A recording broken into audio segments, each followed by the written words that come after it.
Bonjour à toutes et à tous et bienvenue dans cette nouvelle vidéo. Alors on a décidé de commencer l'année 2021 avec une petite vidéo très chill, tout en douceur.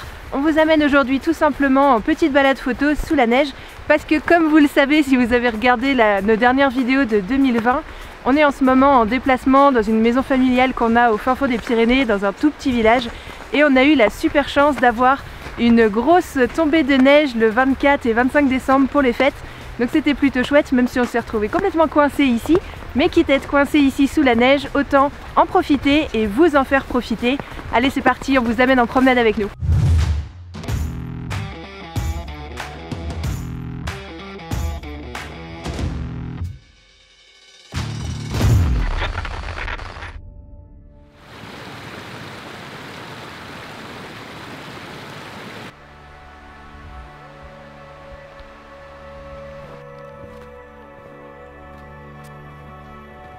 Alors dans cette petite vidéo, donc tranquillou, papote ici, on va donc bien sûr vous vloguer un petit peu notre sortie photo, mais on va aussi vous donner quelques petits conseils, donc 3 conseils ici, qui sont vraiment des conseils tout basiques pour les personnes qui souhaiteraient débuter les photos dans la neige, qui n'ont pas forcément trop l'habitude de ça, donc 3 petits points à faire attention et des petits réglages que vous allez pouvoir faire sur votre boîtier pour vous aider avec tout ça.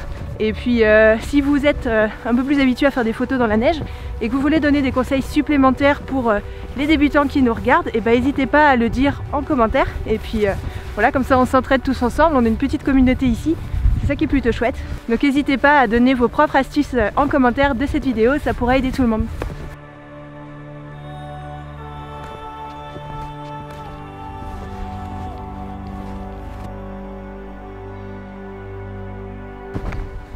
Il a bien neigé quand même, hein? Qu'est-ce que tu en penses? Ouais, on s'y attendait pas du tout là pour le coup. On voit plus les pieds. Tu rentres dans mes après-ski? Ouais, moi aussi là. C'est trop? Je commence à le sentir. C'est trop profond.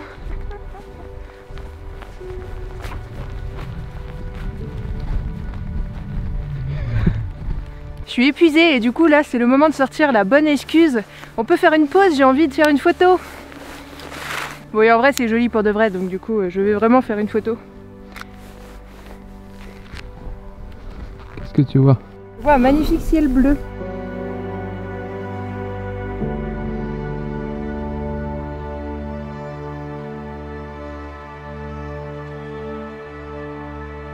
Bon alors mon premier conseil, et pas des moindres lorsque vous voulez faire des photos et que vous avez un paysage aussi enneigé qu'ici, c'est de faire très attention à votre exposition. Donc petit rappel pour les débutants, exposition c'est le fait qu'une photo soit pas sous-exposée donc trop sombre ou pas surexposée donc trop lumineuse. Le risque d'une photo sous-exposée ou surexposée, c'est que du coup on perde du détail soit dans les hautes lumières pour une photo surexposée, trop blanche, trop cramé, du coup dans les blancs on va perdre du détail et le risque d'une photo sous-exposée c'est que vous perdiez trop de détails dans les zones sombres de votre image, que la photo soit trop noire à certains endroits et qu'il n'y ait plus du tout de détails, de contraste, de contenu dans cette partie de l'image. Donc bien sûr avec une photo d'un paysage enneigé par exemple, le risque ça va surtout être la surexposition plus que la sous-exposition. En effet le problème ici ce serait de perdre complètement les détails dans les zones blanches de votre image et que vous n'ayez plus du tout de matière, de détails ou de quoi que ce soit dans vos zones enneigées. Alors mon conseil dans ce genre de cas, ça va être de toujours très légèrement sous-exposer très légèrement votre image plutôt que de risquer de la surexposer, parce que le souci en surexposant c'est que vraiment ça va être très compliqué même avec un bon logiciel de retouche de récupérer des détails dans les zones blanches. Alors si vous avez du mal à faire confiance à votre œil pour savoir si la photo est sous-exposée ou surexposée, ce qui peut se comprendre parce que du coup avec le soleil qui reflète sur la neige etc, ou alors si vous avez des lunettes de soleil, des fois c'est un petit peu compliqué, on se fait pas toujours confiance. Donc vous pouvez pour ça checker l'histogramme par exemple, pour voir si vous n'avez pas des zones qui sont beaucoup trop cramées, donc trop à droite, trop présentes dans votre image. Cependant, il faudra faire très attention avec l'histogramme sur des photos comme un paysage enneigé par exemple, parce que du coup, ça va être normal que vous ayez une dominance de zones surreprésentées sur la droite, puisque votre photo est très blanche et c'est normal si vous prenez de la neige en photo et que votre sujet qui est sombre prend seulement une toute petite partie de votre image. Moi ce que je vous conseille plutôt, personnellement je regarde jamais l'histogramme pour des photos enneigées, après de base je le regarde très peu à part sous Lightroom, mais c'est parce que j'ai l'habitude de faire autrement. Ce que je vous conseille donc pour les photos enneigées comme ça, c'est plutôt d'activer l'alerte surexposition de votre boîtier, et du coup comme ça en fait ça vous permettra de savoir si vraiment vous avez une zone qui risque d'être trop cramée après sur votre photo. Si c'est surexposé, la zone surexposée qui a perdu trop de détails va clignoter.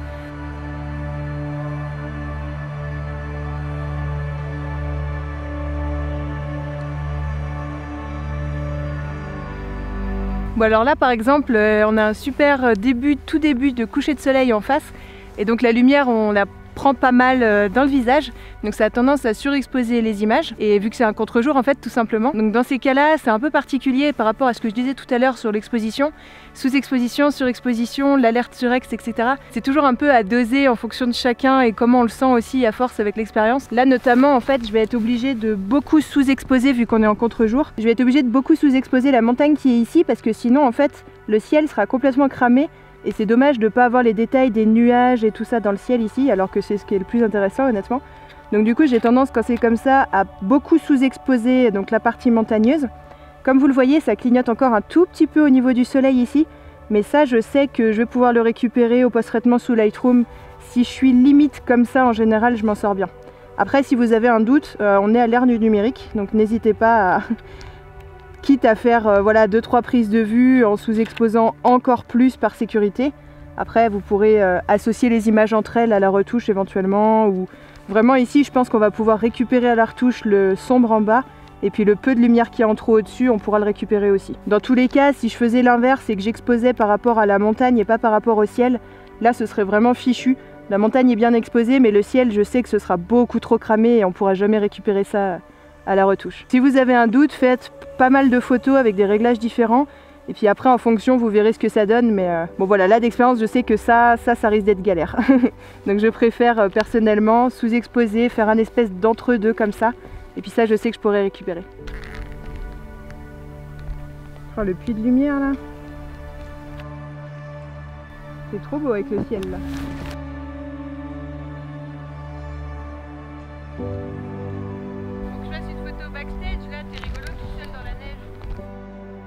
Bon alors j'ai un petit conseil en plus à vous donner, ça comptera pas dans les 3 conseils ici parce que c'est vraiment quelque chose que je répète dans toutes mes vidéos et un conseil que je donne tout le temps, qu'il y ait de la neige ou pas. Mais du coup, idéalement, faites vos photos plutôt le matin après le lever de soleil ou le soir quelques heures avant le coucher de soleil. C'est vraiment les éclairages qui sont souvent les plus jolis pour faire des effets sympas de contre-jour ou pas, etc. Ça vous évitera aussi la lumière trop dure de midi qui vient vraiment par au-dessus écraser vos paysages, et puis surtout quand il y a de la neige comme ça, là au niveau surexposition, ce serait vraiment la cata. Donc du coup préférez plutôt les éclairages doux du matin ou du soir, c'est en général beaucoup plus sympa.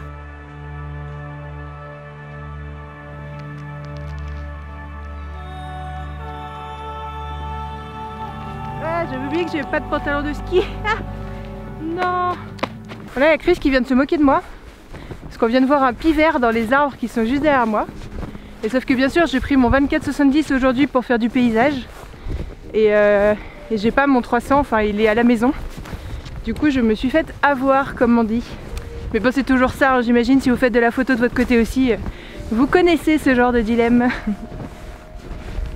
On va vous montrer d'où on vient. Bon alors du coup c'est de ce petit village là qu'on vient, c'est le village où il y a ma famille depuis des générations et des générations, avec la maison familiale super chouette, qui n'a pas du tout tout le confort, hein, il n'y a pas de chauffage ni rien, mais bon, c'est ça qui est chouette, un peu expérimenter la slow life comme ils disent, c'est pas mal ici. Pour se couper un peu du monde, même s'il y a une très très bonne 4G, c'est quand même pas mal aussi, on avoue. Et sinon vous voyez en fait, je sais pas si vous voyez à la caméra, mais les forêts qui sont là-bas là, tchoup tchoup. Du coup on va vous montrer un peu des shoots qu'on a fait en été ici, on mettra les photos sur la vidéo. Sur la droite en fait on a eu le droit à des troupeaux de biches et de cerfs, c'était super. Et puis l'été dernier on a fait sur la gauche, on a fait des photos style elopement, mariage, tout ça en pleine montagne. Bon les gens nous prenaient un peu pour des fous quand ils nous croisaient en tenue de randonnée, et nous on était en tenue de mariée avec la grande robe blanche et tout, mais bon c'était chouette, on s'est bien marré. Et c'était vraiment juste au-dessus du village là-bas sur cette partie de montagne, voilà.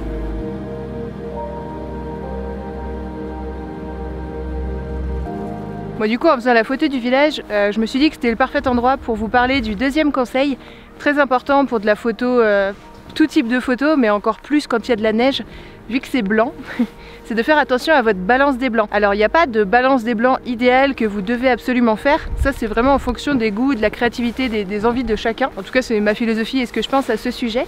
Mais du coup c'est important de savoir la choisir, de savoir la maîtriser, que ce soit à la prise de vue ou au post-traitement après. Donc comme il y en a pas mal d'entre vous qui me disent que vous n'êtes pas forcément trop calé ou trop à l'aise avec le post-traitement ou que vous n'avez pas envie d'y passer des heures après, ça peut se comprendre. Vous pouvez directement régler la balance des blancs sur votre boîtier et vous avez énormément de choix pour ça.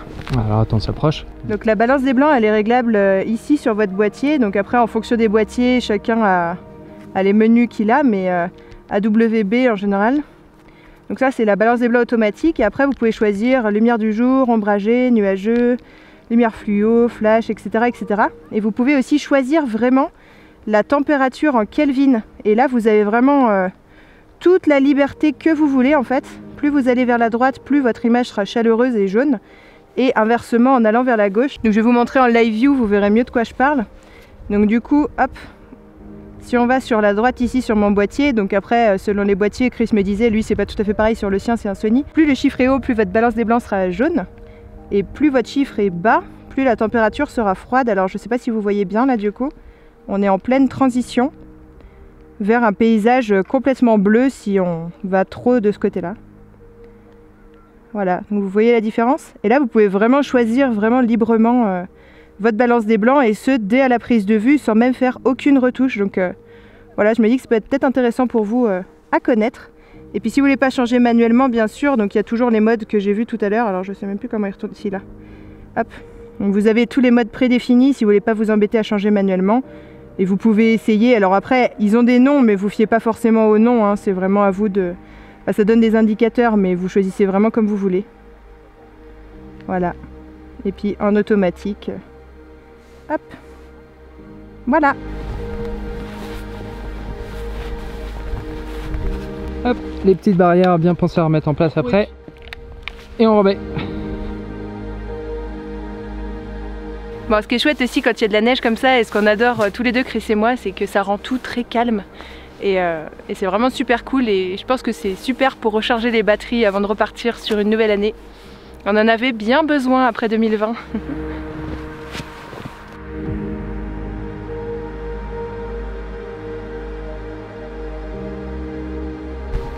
C'est joli là où c'est. Ça, je vais faire une photo de toi.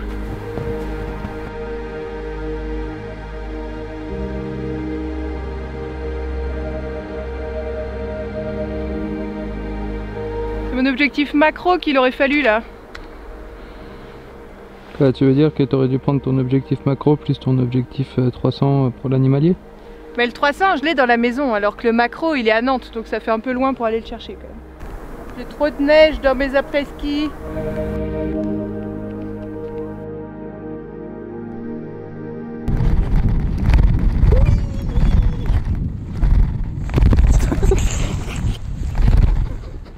On a presque eu ça en vidéo, Chris. Ouais. Alors le dernier point que je vais aborder dans cette vidéo, c'est absolument pas quelque chose d'obligatoire, mais c'est quelque chose en tout cas que moi je fais. Donc pourquoi pas vous donner ce conseil-là. Ça vous aidera beaucoup par rapport aux deux points précédents, qui sont pas forcément toujours gérables comme on voudrait à la prise de vue, parce que sur le petit écran de notre boîtier ou quoi, on voit pas forcément aussi bien que sur notre grand écran d'ordinateur, qu'on a le soleil dans le nez ou quoi que ce soit. Donc en fait, mon dernier conseil, ça va être de photographier, si vous le pouvez et que vous le voulez, au format RAW et non pas au format JPEG via votre boîtier. Donc normalement, c'est quelque chose qui est possible avec tous les réflexes, c'est même quelque chose qui devient possible avec de plus en plus de smartphones aujourd'hui. Et en fait, ce fameux format RAW, qu'est-ce que c'est? En très simple, je vais essayer de faire court, c'est super compliqué sur ce sujet-là. C'est en gros l'équivalent numérique de la pellicule argentique. C'est un format qui est vraiment l'équivalent du négatif argentique. En fait, c'est quelque chose qui n'est pas encore vraiment une photo parce qu'elle n'a pas été développée. Donc en fait, quand vous faites une photo en JPEG avec votre boîtier, votre smartphone ou quoi que ce soit, votre téléphone ou votre boîtier va développer votre photo à votre place. En fait, au moment où vous cliquez, le boîtier il va interpréter tout un tas de choses et c'est lui qui va développer votre photo. Alors que quand vous faites une photo au format RAW, le boîtier il va juste capter toutes les données, un maximum, donc c'est des fichiers qui sont très lourds. Donc c'est pour ça que c'est quelque chose de pas obligatoire, ça va être des fichiers très lourds et si vous passez passez pas après beaucoup de temps au développement et tout,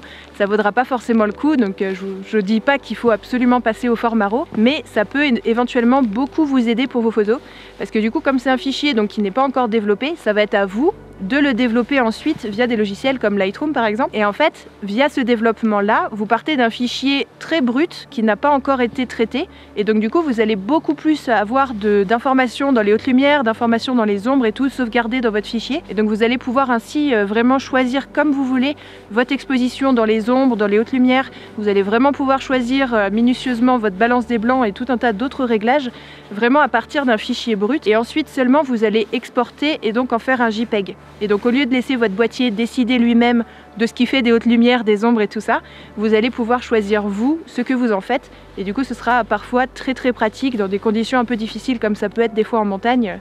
C'est plutôt très chouette. Donc si ça vous intéresse par rapport à ce format RAW et tout ça, je pourrais en faire une vidéo supplémentaire vraiment dédiée pour parler un peu plus de ce format, de ses avantages, de ses inconvénients. C'est pas le sujet de cette vidéo ici, mais bon, il me semblait quand même intéressant d'en parler brièvement. Si vous voulez vous renseigner, il y a aussi beaucoup d'autres youtubeurs photographes ou blogueurs photographes qui en parlent très bien et bien mieux que moi. On n'a plus de soleil. Il est quelle heure? 17 h tout pile. Il n'y a plus de soleil, il est caché derrière les montagnes. Ah oui, faites attention en fait quand vous... Quand c'est fini, il y en a encore des conseils. Quand vous photographiez en montagne, mais c'est spécifique à la montagne, pas spécifique à la neige, donc c'est petite parenthèse additionnelle, le soleil se couche, entre guillemets, en tout cas disparaît de votre vision beaucoup plus rapidement qu'en pleine. Bon, même si là 17 h c'est normal, c'est l'hiver, il fait nuit un peu partout, mais en fait le soleil il va vraiment disparaître très vite parce qu'il va vite se cacher derrière les montagnes en fonction de là où vous êtes. Et du coup il faut prendre ça en compte parce que des fois même en été en fait le soleil disparaît de votre champ de vision très vite. Alors des fois c'est super parce que du coup vous avez après un éclairage super doux, vous prenez plus la tête sur cette histoire de contre-jour, pas contre-jour, lumière trop forte dans le visage de votre modèle ou quoi. Ça c'est trop pratique et trop bien pour ça. Mais bon, si vous voulez des effets de flair et ce genre de petites choses qu'on aime beaucoup, eh bien il faut s'y prendre un peu tôt parce qu'il disparaît très vite le soleil. Et Chris ajoute aussi, et c'est pas faux, quand il s'agit aussi d'avoir les belles couleurs très oranges du coucher de soleil, en montagne c'est vraiment compliqué parce qu'en fait le soleil il descend et en fait il devient orange une fois qu'il est déjà caché. Donc en fait vous avez du jaune et du orange dans le ciel mais pas vraiment le soleil orangé quoi. Contrairement à la mer bien sûr où c'est beaucoup plus évident. Mais ça aussi ses inconvénients. Enfin bref, beaucoup de choses à dire encore. Hein.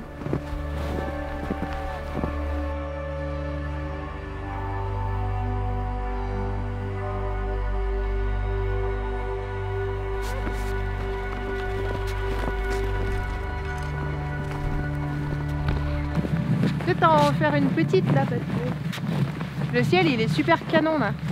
Bah, c'est ce qu'on disait juste il y a 2 secondes dans la vidéo, c'est que du coup le jaune orangé du coucher de soleil on le voit mais seulement dans le ciel plus haut. En fait le soleil on le voit plus depuis longtemps, mais on commence à deviner quand même les lueurs jaune orangées derrière là. Et ça c'est joli en photo. Et on va voir ça tout de suite.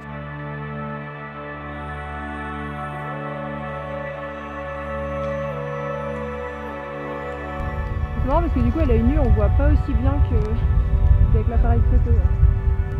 Alors c'est pas parce qu'on est photographe et vidéaste qu'on fait pas des photos aussi avec son smartphone, hein, ne serait-ce que pour vous spammer en story et tout ça. Puis aussi des fois on a la flemme, faut dire ce qu'il faut. Hein. Je suis en portrait, ça n'a pas de sens. Tu t'amuses bien Chris? 2021 Chris il va faire toutes les vidéos à la verticale. Ça peut lancer un concept, non? Qu'est-ce que vous en pensez? Dites-le nous en commentaire.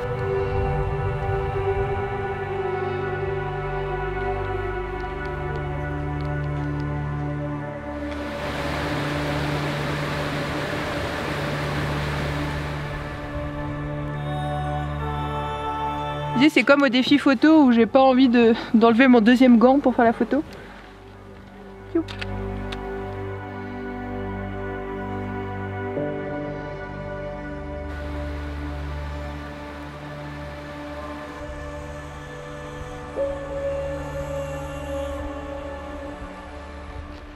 Alors on espère que cette petite balade en montagne sous la neige vous aura plu. Merci à toutes et à tous d'avoir suivi cette première vidéo de 2021 sur la chaîne. N'hésitez pas si vous avez des idées ou des envies de thèmes particuliers qu'on aborde en vidéo à nous le dire en commentaire et puis on essaiera de voir ce qu'on peut faire là-dessus. On vous dit à bientôt, on vous souhaite une merveilleuse année 2021 et bonne photo à toutes et à tous.